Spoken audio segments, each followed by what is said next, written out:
au démarrage du chantier.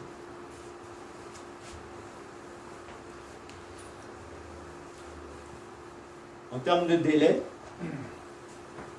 on a une mission en fait des travaux qui est anticipée, puisqu'elle est avec un objectif avant montage de moule. Et on a une suppression de la notion de phase transfert, puisqu'en fait on a plutôt un objectif qui est partagé. Alors d'autres exemples de management visuel qu'on peut avoir, ici, ça c'était dans un autre projet où Bertrand l'a évoqué, où on suit effectivement les livrables. Alors en fonction de l'équipe, quand le BIA se met en place, on choisit avec les équipes comment ils veulent piloter. C'est-à-dire, certaines équipes choisissent de suivre tous les livrables. Ça fait un grand tableau avec toutes les lignes. Ils préfèrent suivre tous les livrables de S-4 à S+4. D'autres équipes préfèrent dire, bon voilà, il y a des livrables, ça coule tout seul. Donc on fait le choix de dire, on énumère que les sujets qui sont critiques. Et donc là, ils ont 4 ou 5 sujets qui peuvent être brûlants, qui détectent à moins 4 semaines, et qui suivent jusqu'à plus 4 semaines quand il y a de la dérive.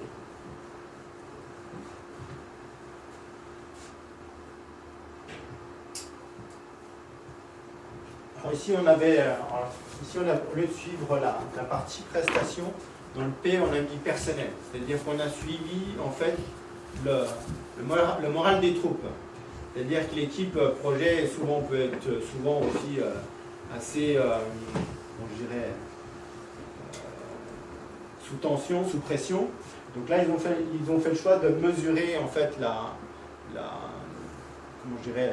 forme de l'équipe projet en suivant des thèmes comme est-ce que je suis en retard, est-ce que j'attends des choses que l'on ne m'a pas données, ou est-ce que j'ai des problèmes avec certains services en ce moment, ou voilà, ce genre de choses. Ils ont voulu mesurer un peu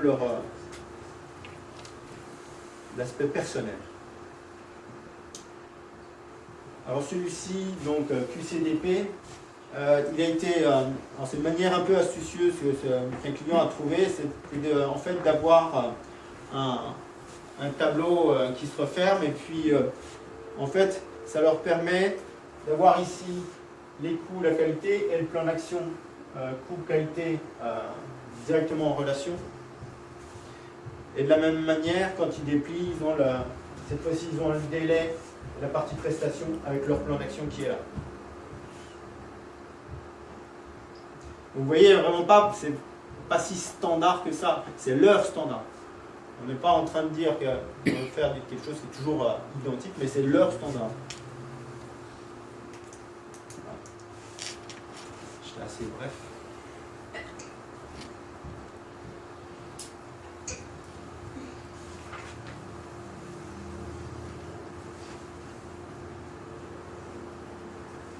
Une questions, pas de questions? C'est quoi la différence entre VSM, enfin, le début le PDVSM, et ce que je connais sur le cloud, c'est le DFLSS, quelque chose qui me semble assez similaire. DFLSS. Alors, on n'est pas des fanats du Six Sigma. Pareil. Et DFLSS, j'en ai entendu parler, mais sans savoir bien exactement ce que c'est. Ce qui est important à la fin, c'est améliorer un processus. Donc, il n'y a peut-être pas qu'un seul outil de cartographie, il y en a peut-être plusieurs. L'intérêt de celui qu'on a montré, c'est de lister toutes les opérations du processus, donc toute l'évolution du délivrable, d'avoir une maille de temps en axe X, et d'avoir une maille métier en axe Y qui permet de voir l'interaction des différents métiers. Donc si on est en mode collaboratif, ingénierie simultanée ou pas. Voilà, mais je ne sais pas répondre à votre question. D'accord. Car je ne connais pas des FLSS. Mais en tout cas, le plus important pour moi, c'est pour améliorer quelque chose, il faut un outil d'analyse qui soit pertinent. Et pour moi, PDVSM est très pertinent pour tout ce qui est analyse de processus projet. Un aspect, si je peux rajouter une réponse, DFSS, normalement, c'est fait par les experts, c'est une analyse par les experts de l'équipe par rapport de visual mapping qui est fait par l'équipe. Donc c'est eux qui auto-analysent leur projet, leur contribution. Et alors la gestion de changement, c'est beaucoup différent parce qu'ils sont déjà impliqués. C'est pas la critique ou l'analyse d'un expert avec son grille magique qui dit bah, là tu ne fais pas ça très bien, moi je le vois. Donc pour moi, j'ai joué avec Six Sigma chez Honeywell et là ça porte sur l'équipe une sorte d'imposition des opinions des experts. Une autre question? J'ai une autre question plus liée à des contraintes géographiques ou horaires quand on a des équipes qui sont splittées dans le monde entier. Comment est-ce qu'on fait pour se réunir entre guillemets physiquement? Alors il y a deux tactiques. Il y a la bonne vieille conférence call, mais le problème c'est qu'on n'a pas le visuel. Et puis certains ont inventé la I-Obeya. Donc Obeya virtuelle.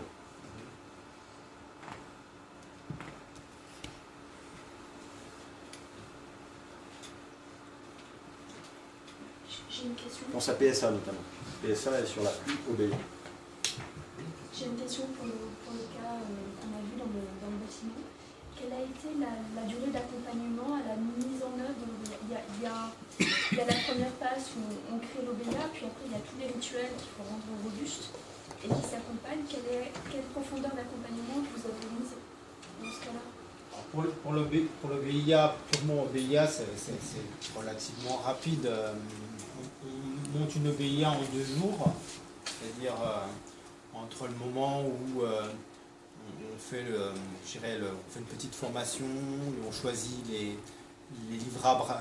livrables à suivre qui sont essentiels, et puis les indicateurs donc, en relation, donc on met à peu près 2 jours. Et puis après, ben, il peut y avoir 3-4 jours de suivi. Là, moi, je parle de la partie, je dirais, purement consultant. D'accord ? Par contre, ça demande beaucoup plus d'accompagnement de la part du management. Au lieu du management, c'est un suivi régulier et il ne faut pas lâcher, il faut jamais lâcher en fait, hein, parce que à chaque réunion, bon, pour une OBEA métier, on est sur une journée, du moins 1 heure par semaine, donc avec un rendez-vous qui est fixe, qui est toujours à la même heure. Après, suivant la phase du projet, ça peut augmenter ou diminuer, mais en tout cas, le suivi, après, tout dépend aussi du management et puis de l'organisation que vous avez en termes de soutien, des experts lean de l'entreprise que vous avez. Il faut au moins y revenir 3-4 fois pour compléter. Voilà. Et effectivement, plus le management est leader, preneur et comprend, et moins vous avez besoin d'y revenir. Et plus le management se sent à côté de ça et pas impliqué, et plus il faut marteler. Donc l'enjeu, c'est aussi de faire comprendre au management ce qu'il peut en tirer. Pour sa façon de manager, pour réduire la complexité, pour avoir les équipes qui travaillent plus ensemble. Le problème est toujours le même d'ailleurs, qu'on soit expert lean, consultant extérieur ou interne entreprise, on rencontre toujours de la même difficulté justement, c'est qu'il faut avoir le relais du management. Si vous n'avez pas le relais du management, le consultant externe ou interne fait des choses, met en place, et puis après, ça s'arrête. Donc le vrai sujet, c'est comment on travaille l'appropriation du management. Et comment on apprend au management à maintenir. Et c'est le plus dur celui-là. Que ce soit chez Forcia ou même nous en tant que consultants, on dit toujours qu'on est là pour mettre en place et on est appelé à disparaître. C'est-à-dire que plutôt on disparaît, on transmet le savoir-faire, le mieux ça sera. Et donc sur tous les outils qui ont été mis en place, comment en fait les équipes s'approprient l'outil et l'améliorent? Comment on s'occupe de ça et qui est le relais après En fait, ce qui se passe, c'est qu'on le fait, c'est eux qui le font. C'est-à-dire que nous on anime, Et puis tous les livrables à suivre, tous les indicateurs en fait sont choisis par l'équipe. Et mis à jour. Et mis à jour par l'équipe. Donc c'est leur. C'est eux qui ont fait le choix au départ de ce qu'ils font, de ce qu'ils suivent, et puis du timing, des rendez-vous, etc. Donc c'est le meilleur moyen pour que